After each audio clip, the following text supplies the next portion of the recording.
حدیث نمبر 7۔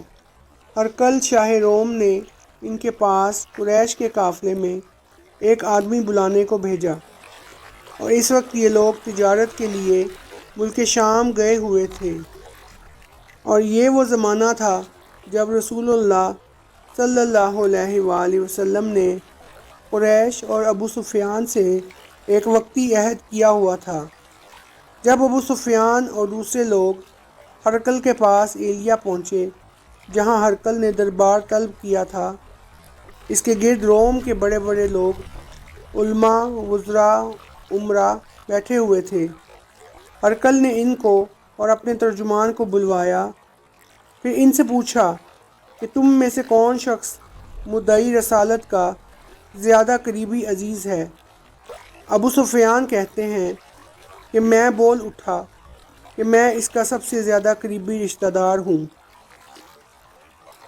یہ سن کر ہرقل نے حکم دیا کہ اس کو، ابو سفیان کو، میرے قریب لا کر بٹھاؤ، اور اس کے ساتھیوں کو اس کی پیٹھ کے پیچھے بٹھا دو۔ پھر اپنے ترجمان سے کہا کہ ان لوگوں سے کہہ دو کہ میں ابو سفیان سے اس شخص کے، یعنی محمد صلی اللہ علیہ وآلہ وسلم کے حالات پوچھتا ہوں۔ اگر یہ مجھ سے کسی بات میں جھوٹ بول دے، تم اس کا جھوٹ ظاہر کر دینا۔ ابو سفیان کا قول ہے کہ خدا کی قسم، اگر مجھے یہ غیرت نہ آتی کہ یہ لوگ مجھ کو جھٹلائیں گے، تو میں آپ صلی اللہ علیہ وآلہ وسلم کی نسبت ضرور غلط گوئی سے کام لیتا۔ خیر، پہلی بات جو ہرقل نے مجھ سے پوچھی وہ یہ کہ اس شخص کا خاندان تم لوگوں میں کیسا ہے؟ میں نے کہا وہ تو بڑے اونچے عالی نسب والے ہیں۔ کہنے لگا اس سے پہلے بھی کسی نے تم لوگوں میں ایسی بات کہی تھی؟ میں نے کہا نہیں۔ کہنے لگا اچھا، اس کے بڑوں میں کوئی بادشاہ ہوا ہے؟ میں نے کہا نہیں۔ پھر اس نے کہا بڑے لوگوں نے اس کی پیروی اختیار کی ہے یا کمزوروں نے؟ میں نے کہا نہیں، کمزوروں نے۔ پھر کہنے لگا اس کے تابع دار روز بڑھتے جاتے ہیں یا کوئی ساتھی پھر بھی جاتا ہے؟ میں نے کہا نہیں۔ کہنے لگا کیا اپنے اس دعوے نبوت سے پہلے کبھی کسی بھی موقع پر اس نے جھوٹ بولا ہے؟ میں نے کہا نہیں، اور اب ہماری اس سے صلح کی ایک مقرر مدت ٹھہری ہوئی ہے، معلوم نہیں وہ اس میں کیا کرنے والا ہے۔ ابو سفیان کہتے ہیں میں اس بات کے سوا اور کوئی جھوٹ اس گفتگو میں شامل نہ کر سکا۔ ہرقل نے کہا کیا تمہاری اس سے کبھی لڑائی بھی ہوئی ہے؟ ہم نے کہا ہاں۔ بولا پھر تمہاری اس کی جنگ کا کیا حال ہوتا ہے؟ میں نے کہا درائی ڈول کی طرح ہے، کبھی وہ ہم سے میدان جنگ جیت لیتے ہیں اور کبھی ہم ان سے جیت لیتے ہیں۔ ہرقل نے پوچھا وہ تمہیں کس بات کا حکم دیتا ہے؟ میں نے کہا وہ کہتا ہے کہ صرف ایک اللہ ہی کی عبادت کرو، اس کا کسی کو شریک نہ بناؤ، اور اپنے باپ دادا کی شرک کی باتیں چھوڑ دو، اور ہمیں نماز پڑھنے، سچ بولنے، پرہیزگاری اور صلح رحمی کا حکم دیتا ہے۔ یہ سب سن کر پھر ہرقل نے اپنے ترجمان سے کہا کہ ابو سفیان سے کہہ دے کہ میں نے تم سے اس کا نسب پوچھا تو تم نے کہا کہ وہ ہم میں عالی نسب ہے، اور پیغمبر اپنی قوم میں عالی نسب ہی بھیجے جایا کرتے ہیں۔ میں نے تم سے پوچھا دعویٰ نبوت کی یہ بات تمہارے اندر اس سے پہلے کسی اور نے بھی کہی تھی؟ تو تم نے جواب دیا کہ نہیں۔ تب میں نے اپنے دل میں کہا کہ اگر یہ بات اس سے پہلے کسی نے کی ہوتی تو میں سمجھ جاتا کہ اس شخص نے بھی اس بات کی تقلید کی ہے جو پہلے کہی جا چکی ہے۔ میں نے تم سے پوچھا کہ اس کے بڑوں میں کوئی بادشاہ بھی گزرا ہے؟ تم نے کہا کہ نہیں۔ تو میں نے دل میں کہا کہ ان کے بزرگوں میں سے کوئی بادشاہ ہوا ہوگا تو کہہ دوں گا کہ وہ شخص اس بہانہ اپنے آباء و اجداد کی بادشاہت اور ان کا ملک دوبارہ حاصل کرنا چاہتا ہے۔ اور میں نے تم سے پوچھا کہ اس بات کے کہنے یعنی پیغمبری کا دعویٰ کرنے سے پہلے تم نے کبھی اس کو دروغ گوئی کا الزام لگایا ہے؟ تم نے کہا کہ نہیں۔ تو میں نے سمجھ لیا کہ جو شخص آدمیوں کے ساتھ دروغ گوئی سے بچے وہ اللہ کے بارے میں کیسے جھوٹی بات کہہ سکتا ہے۔ اور میں نے تم سے پوچھا کہ بڑے لوگ اس کے پیرو ہوتے ہیں یا کمزور آدمی؟ تم نے کہا کمزوروں نے اس کی اتباع کی ہے۔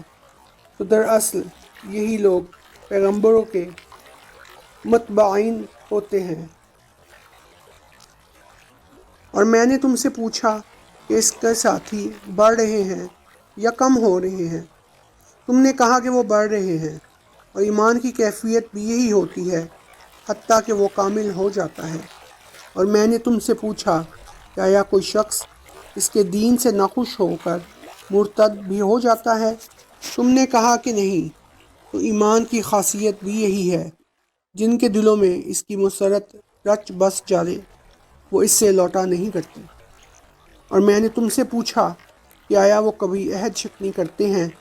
تم نے کہا کہ نہیں، پیغمبروں کا یہی حال ہوتا ہے، وہ عہد کی خلاف ورزی نہیں کرتے۔ اور میں نے تم سے کہا کہ وہ تم سے کس چیز کے لیے کہتے ہیں؟ تم نے کہا وہ ہمیں حکم دیتے ہیں کہ اللہ کی عبادت کرو، اس کے ساتھ کسی کو شریک نہ ٹھہراؤ، اور تمہیں بتوں کی پرستش سے روکتے ہیں، سچ بولنے اور پرہیزگاری کا حکم دیتے ہیں۔ لہٰذا اگر یہ باتیں جو تم کہہ رہے ہو سچ ہیں تو عنقریب وہ اس جگہ کا مالک ہو جائے گا کہ جہاں میرے یہ دونوں پاؤں ہیں۔ مجھے معلوم تھا کہ وہ پیغمبر آنے والا ہے، مگر مجھے یہ معلوم نہیں تھا کہ وہ تمہارے اندر ہوگا۔ اگر میں جانتا کہ اس تک پہنچ سکوں گا تو اس سے ملنے کے لیے ہر تکلیف گوارا کرتا۔ اگر میں اس کے پاس ہوتا تو اس کے پاؤں دھوتا۔ ہرقل نے رسول اللہ صلی اللہ علیہ وآلہ وسلم کا وہ خط منگایا جو آپ نے دحیہ کلبی رضی اللہ عنہ کے ذریعہ حاکم بصرہ کے پاس بھیجا تھا، اور اس نے وہ ہرقل کے پاس بھیج دیا تھا۔ پھر اس کو پڑھا تو اس میں لکھا تھا، اللہ کے نام کے ساتھ جو نہایت مہربان اور رحم والا ہے۔ اللہ کے بندے اور اس کے پیغمبر محمد صلی اللہ علیہ وآلہ وسلم کی طرف سے یہ خط ہے شاہ روم کے لیے۔ اس شخص پر سلام ہو جو ہدایت کی پیروی کرے، اور اس کے بعد میں اس کے سامنے دعوت اسلام پیش کرتا ہوں۔ اگر آپ اسلام لے آئیں گے تو دین و دنیا میں سلامتی نصیب ہوگی، اللہ آپ کو دوہرا ثواب دے گا۔ اور اگر آپ میری دعوت سے روگردانی کریں گے تو آپ کی رعایا کا گناہ بھی آپ ہی پر ہوگا۔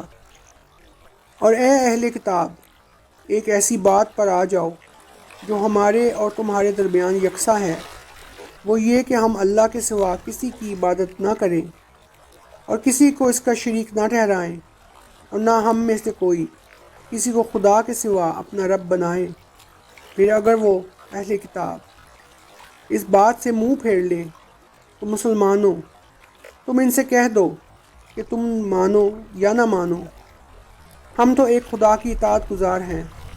ابو سفیان کہتے ہیں، جب ہرقل نے جو کچھ کہا تھا کہہ دیا اور خط پڑھ کر فارغ ہوا تو اس کے ارد گرد بہت شور و غوغا ہوا، بہت سی آوازیں اٹھیں اور ہمیں باہر نکال دیا گیا۔ تب میں نے اپنے ساتھیوں سے کہا کہ ابو قبشہ کے بیٹے حضرت صلی اللہ علیہ وآلہ وسلم کا معاملہ تو بہت بڑھ گیا ہے۔ دیکھو تو اس سے بنی اصفر روم کا بادشاہ بھی ڈرتا ہے۔ مجھے اس وقت سے اس بات کا یقین ہو گیا کہ حضور صلی اللہ علیہ وآلہ وسلم عن قریب غالب ہو کر رہیں گے، حتیٰ کہ اللہ نے مجھے مسلمان کر دیا۔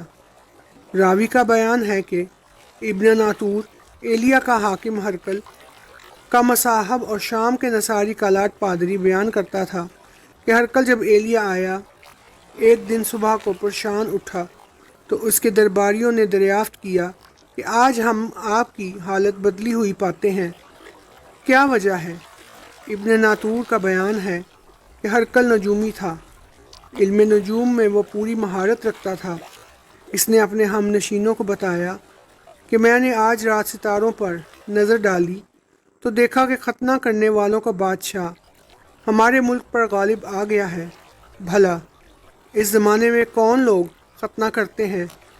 انہوں نے کہا کہ یہود کے سوا کوئی ختنہ نہیں کرتا، سو ان کی وجہ سے پریشان نہ ہوں۔ سلطنت کے تمام شہروں میں یہ حکم لکھ بھیجے کہ وہاں جتنے یہودی ہوں سب قتل کر دیے جائیں۔ وہ لوگ انہی باتوں میں مشغول تھے کہ ہرقل کے پاس ایک آدمی لایا گیا جسے شاہ غسان نے بھیجا تھا۔ اس نے رسول اللہ صلی اللہ علیہ وآلہ وسلم کے حالات بیان کیے۔ جب ہرقل نے سارے حالات سن لیے تو کہا کہ جا کر دیکھو وہ ختنہ کیے ہوئے ہے یا نہیں۔ انہوں نے اسے دیکھا تو بتلایا کہ وہ ختنہ کیا ہوا ہے۔ ہرقل نے جب اس شخص سے عرب کے بارے میں پوچھا تو اس نے بتلایا کہ وہ ختنہ کرتے ہیں۔ تب ہرقل نے کہا کہ یہی محمد صلی اللہ علیہ وآلہ وسلم اس امت کے بادشاہ ہیں جو پیدا ہو چکے ہیں۔ پھر اس نے اپنے ایک دوست کو رومیہ خط لکھا، اور وہ بھی اس علم نجوم میں ہرقل کی طرح ماہر تھا۔ پھر وہاں سے ہرقل حمص چلا گیا۔ ابھی حمص سے نکلا نہیں تھا کہ اس کے دوست کا خط اس کے جواب میں آ گیا۔ اس کی رائے بھی حضور صلی اللہ علیہ وآلہ وسلم کے ظہور کے بارے میں ہرقل کے موافق تھی کہ محمد صلی اللہ علیہ وآلہ وسلم واقعی پیغمبر ہیں۔ اس کے بعد ہرقل نے روم کے بڑے آدمیوں کو اپنے حمص کے محل میں طلب کیا، اور اس کے حکم سے محل کے دروازے بند کر لیے گئے۔ پھر وہ اپنے خاص محل سے باہر آیا اور کہا، اے روم والو، کیا ہدایت اور کامیابی میں کچھ حصہ تمہارے لیے بھی ہے؟ اگر تم اپنی سلطنت کی بقا چاہتے ہو تو پھر اس نبی صلی اللہ علیہ وآلہ وسلم کی بیعت کر لو اور مسلمان ہو جاؤ۔ یہ سننا تھا کہ پھر وہ لوگ وحشی گدھوں کی طرح دروازوں کی طرف دوڑے، مگر انہیں بند پایا۔ آخر جب ہرقل نے اس بات سے ان کی نفرت دیکھی اور ان کے ایمان لانے سے مایوس ہو گیا تو کہنے لگا کہ ان لوگوں کو میرے پاس لاؤ۔ جب وہ دوبارہ آئے تو اس نے کہا، میں نے جو بات کہی تھی اس سے تمہاری دینی پختگی کی آزمائش مقصود تھی، تو وہ میں نے دیکھ لی۔ تب یہ بات سن کر وہ سب کے سب اس کے سامنے سجدے میں گر پڑے اور اس سے خوش ہو گئے۔ بالآخر ہرقل کی آخری حالت یہی رہی۔